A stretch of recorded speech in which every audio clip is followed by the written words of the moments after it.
start about the album The Sky, the Earth and Out Between. Yes. So, first question, can you tell me a bit about the genesis of this 11th album?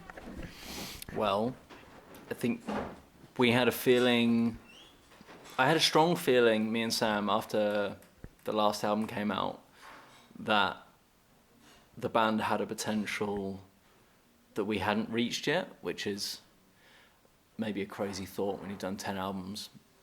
But it was a pretty strong sense that we can take the band to another level. And, I'm not just speaking like commercially, or we could be doing these arenas and headlining these festivals, but like that we can write even better songs, and we're not getting all our potential out. And then we lost our guitarist Josh, and he had become a big part of the creative dynamic in the band. So there was sort of this time of figuring out, rediscovering, rearranging our dynamic, our creative process, and it was just sort of like we had a strong intention, and it happened. Okay. Do you know what I mean? Like, yeah. We were very focused on this result. Yeah. And we didn't know how it was going to happen or how we were going to do it, but it was just force of will to make it happen. And I feel like we achieved what we set out to do. Yeah. Great. Yeah, I was going to ask about the result. So what's your favorite part, composing or writing the lyrics? Composing, probably. Really? Lyrics, I do. There's a part of writing lyrics that I really like. It's really vulnerable, so it's not very comfortable because you have to admit how you feel, and then everyone knows that you're maybe not having the best time, but also, I think what a lot of people don't realize about writing lyrics is that it's also like a very, very complicated puzzle. You have maybe a phrasing or a melody, and it has to be this many syllables, and it has to flow this way, and the words can't be too busy, and each line needs to end with this sound, and the next line like this sound, and then you go to the next verse or whatever, and then all new lyrics, but it's still this sound and this many lyrics and this many syllables, and so you're trying to say something honest and vulnerable and profound and clever, and it has to fit into this very specific shape, and you need to make sure that you're not repeating yourself from another song or another album, and you feel like there's only so many words to use. So I also find it to be a massive challenge. And this album, it was very much like we would write something, okay, this is how it needs to sound, this is how we need lyrics now. Yeah, okay. So the composing comes first and then the lyrics? Yeah. Okay. Yeah. And then a lot of the time we would go away, we have a song, and some lyrics are good and some lyrics are bad, and I'm like trying to change the lyrics, but Sam and Jordan will be really used to the old lyrics and they like the way they sound and the way they fit, but they don't mean anything, because I just had to get something to fit whilst we were writing. And then it's like a whole different challenge of I have to get something that sounds as good but means more than what's there. So that's another challenge, Yeah. Do you have to force yourself in a way to write things, or does it come from your mind and like your inspiration over the world and stuff? Both. Sometimes it just happens, and sometimes I think about it for weeks or months, and I have like 10 different options for one line, the third line of the second verse, I got 10 different options of what it could be, and I'm like thinking, oh, well, this one flows nicer but means less, this one means more but doesn't quite fit, and it's like, it's a difficult thing, and so we wrote a bunch of songs, and then I went away for like 4 months, and I'm just like hitting my head against the wall trying to figure out how to give the song as much meaning and authenticity as I can give it. Yeah. About the themes, we all agreed yesterday when we listened to the album that it was kind of strong, dark, and maybe a view of yours over the world and stuff. Is metal the only way for you to express what you feel about the world? At this moment in time, yeah. I mean, I guess I have strong opinions about stuff, and sometimes I may be a little bit vague, and I've written songs about my mental health, and then I see people being like, this song about climate change is really interesting. I'm like, no, that's not about climate change.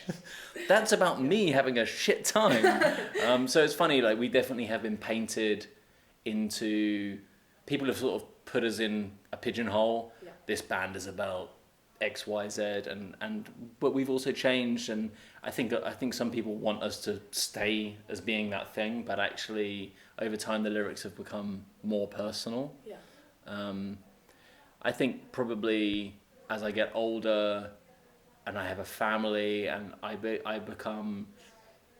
have slightly less time to be concerned about what's going on in the world, far away from me, and it becomes much more about like, how am I coping? Trying to be the best person I can for my kids and my wife, and I'm often like very critical of myself. I don't tend to blame other people. If something's not going well, I tend to blame myself, which is healthy and unhealthy. It's good to own your own flaws, and but then it's also not healthy to give yourself a hard time all the time. So I a lot of the lyrics these days, I find it's about me looking in the mirror and taking an honest look at who I am and how I can be a better person. Yeah, but that's kind of maybe the next step of the path that you're going through. The sky, the earth, and all between, what does it mean? I mean, the lyric in Elegy came before the title, if you like. So we wrote that, recorded it, and I'm sure when you heard it, it's really, there's the album title. Yeah. You heard it straight away, and it really stands out. So as soon as we recorded it, Sam and Jordan turned around, that could be the album title. And I was like, yeah, it could be, but we've got lots of long album titles. I kind of want a shorter title.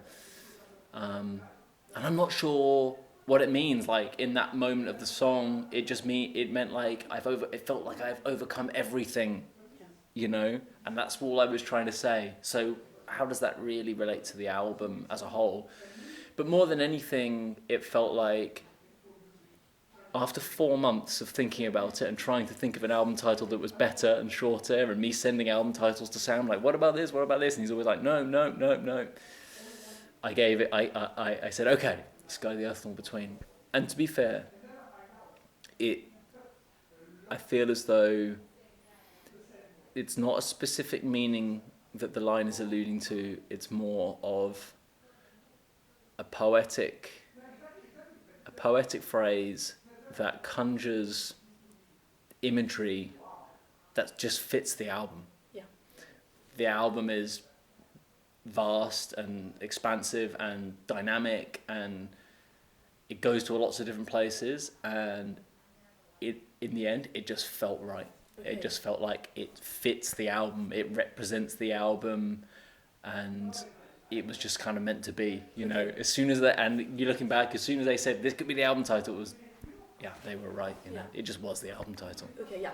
And about the cover, so I see there's a hand, so maybe between the eye of the one who's looking at it, and I guess maybe, but I'm not sure, it's like the sun behind. Maybe. That's just my interpretation, Yeah. So my question is like, would the hand be represent, for example, the human hand, and maybe the human being in between the sky and the earth, or?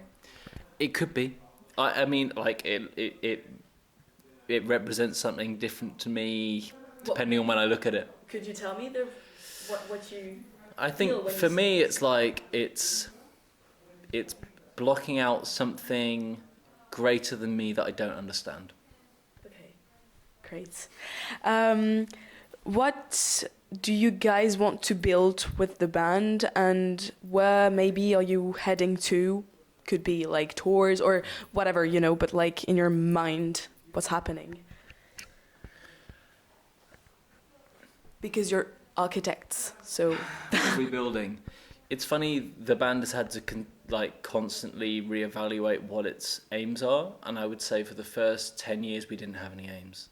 Okay. The aims were maybe to write 11 songs, to record them, and to get in a van and drive to different cities, and we weren't concerned about, you know, we wanted to have enough money to live, which we didn't have. And then over time, we sort of realised, we can take this band further, and then a door opens up, and we realised we can take it even further. And then, you know, I always sort of say that we're so far beyond the bucket list. We had, you know, just playing to 1,000 people in London was our dream. Okay. And now, yeah, you have new aims. I suppose we're seeing that, with having this feeling that we have more potential than we're showing. I kind of realised, do you know what? This band could be headlining these festivals, and this band could be filling these arenas everywhere. Yeah. And I imagine that will probably happen. I think that will probably happen. I can't say for sure, but I think it will probably happen. Yeah, I hope so. And, you know, after we made our third album, I was 22, and we weren't doing particularly well. We had played to 1,000 people in London, which was enough.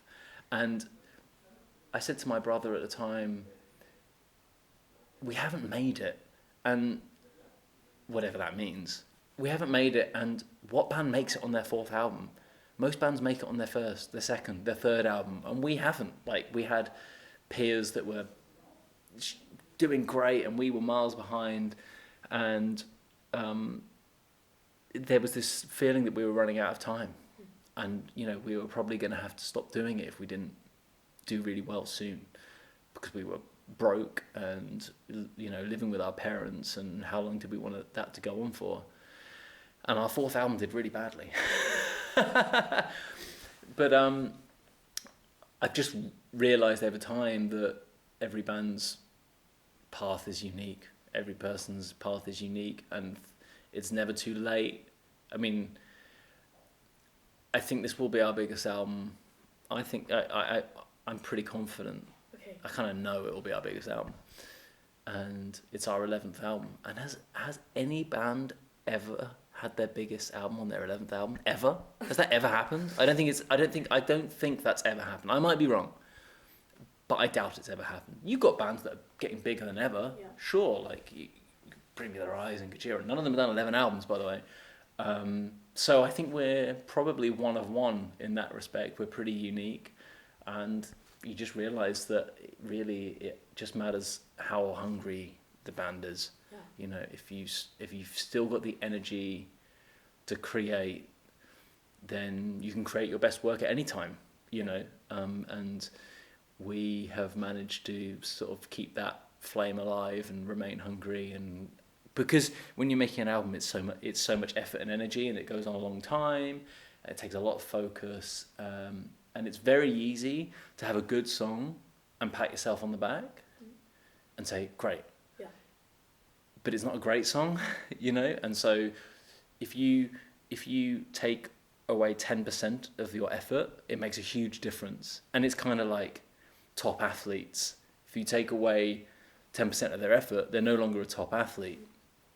So it's about trying to maintain that energy and that desire to keep moving forward and to keep pushing yourself and keep trying to be better.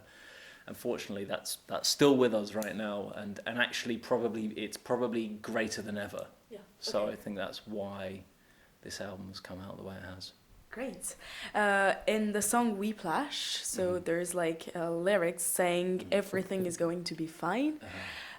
My simple question is, do you think everything is going to be fine because of the darkness of the album and what you're seeing? in the world. That's a bit of a sort of architect's trope, because on our fifth album we had a song called "These Colours Don't Run," and there was a line in it that said, "So repeat this line: everything is fine, everything is fine." And then on our ninth album we had a song called "Little Wonder," and it says, "Everything is bleeping fine, everything is." And so yeah, I had this idea of that idea kind of got like taken from another song we had, where it was like this idea of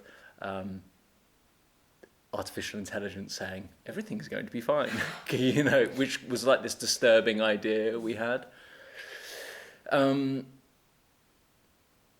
Yeah, I mean, in that context of that song, it was sort of like this idea of us just telling ourselves constantly everything's going to be fine, just carry on as we are, everything's going to be fine.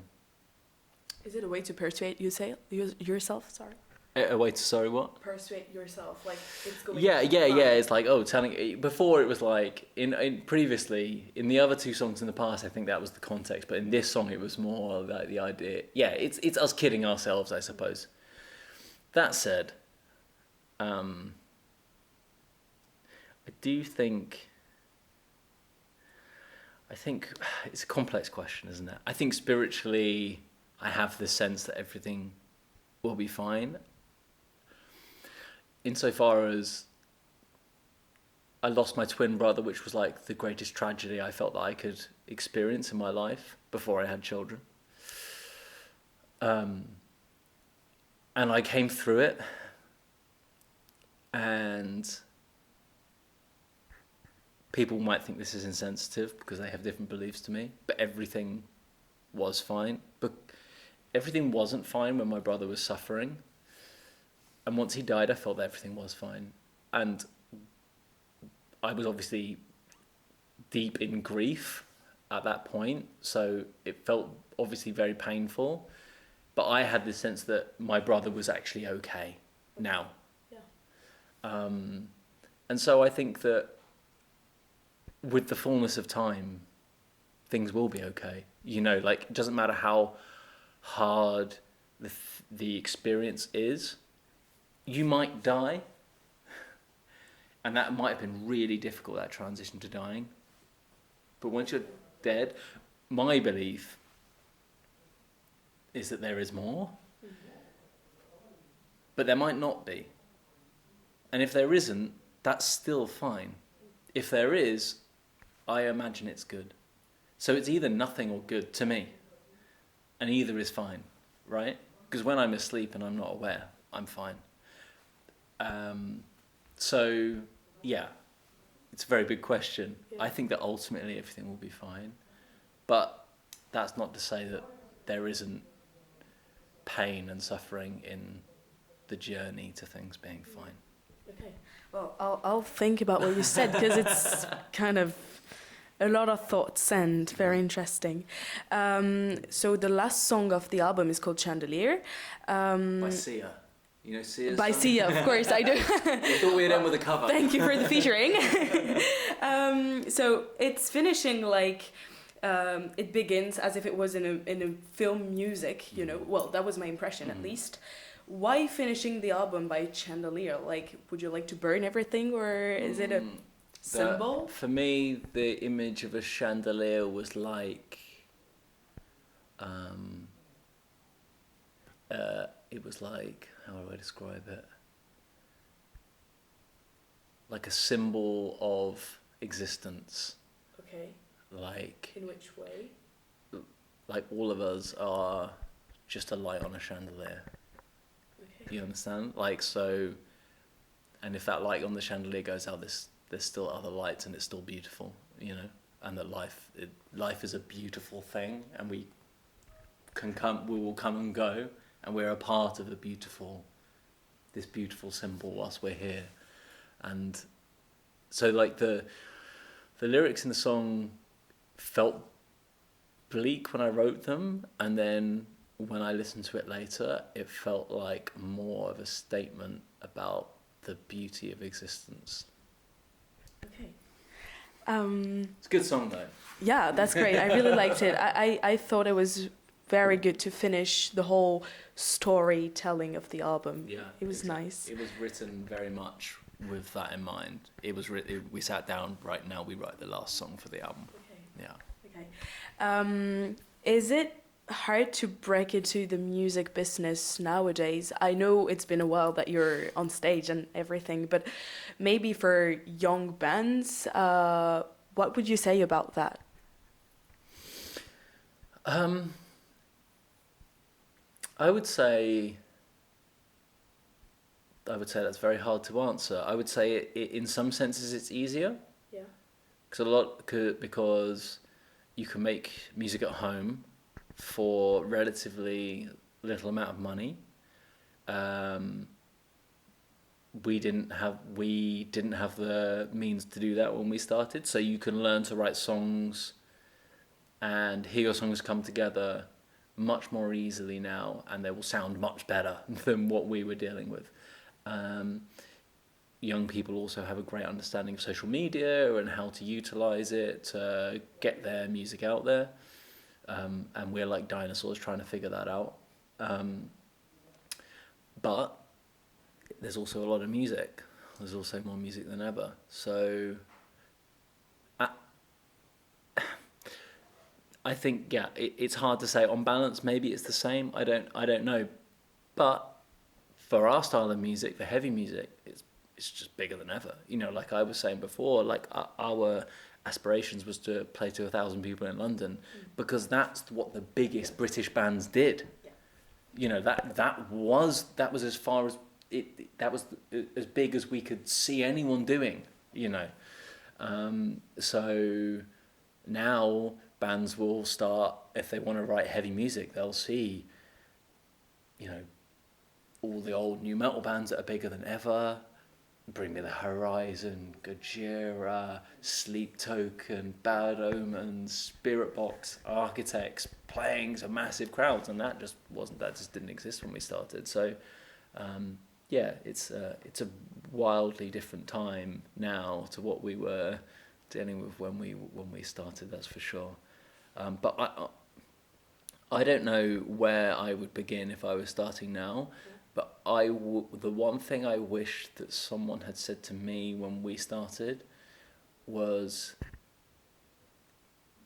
put everything you possibly can into the songs. Be brutally honest with yourself. Can you make it better? Is it as good as my favourite bands? Mm-hmm. If it isn't, keep going until it is as good as your favourite bands. Because otherwise you won't make it. You said a bit previously, it's a wildly different time. The AI in the music, do you fear it? I fear the impact of AI much more in other aspects of our existence than music.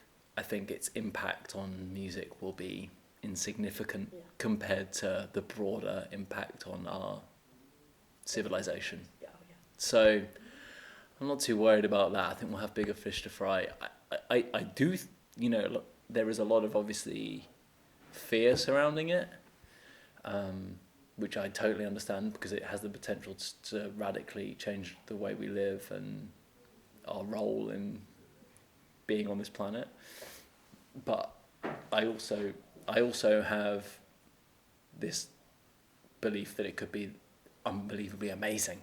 You know, it could go either way, and you know, any time there's sort of like a profound shift in technology through human history, there's pushback and there's fear, and so there's just going to be that difficult transition. Okay. And you know, I've got young kids, so I think about the future, and I do believe that it could be the best time to have ever been born. It could not be, but I think there's the potential for it to radically revolutionise the world in a positive way. But at the same time, I do understand the anxiety surrounding it. That would be my last question.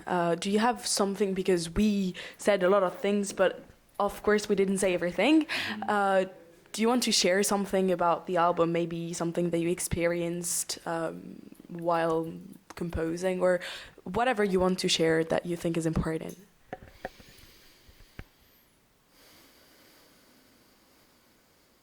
Gosh. A particular feeling or memory. I think it's interesting when you make an album and you have all these ideas and intentions surrounding it, and you know, even when you're in the middle of creating it, it can end up being something so different to what you imagined, and you can set about achieving like a certain sound, or it never it has like a will of its own. And it's the same with writing lyrics. Like, I'm writing the lyrics and then they mean something totally different to me like 2 months later. You know, some of the songs I felt I had been maybe too extreme, in the sense that I was saying, I was making out I was in so much pain. I felt like, yeah, maybe I'm not in that much pain. And then I listened to it when, like, months later, and I was like, this really makes sense to me now, you know. So I think for any bands out there like writing music, I think it's just important to not take too much ownership or not take too much credit for what you're making, and to kind of just accept that you're participating in something that you don't really fully understand. Yeah, okay. Yeah. Well, thank you so much for the interview. Thank you.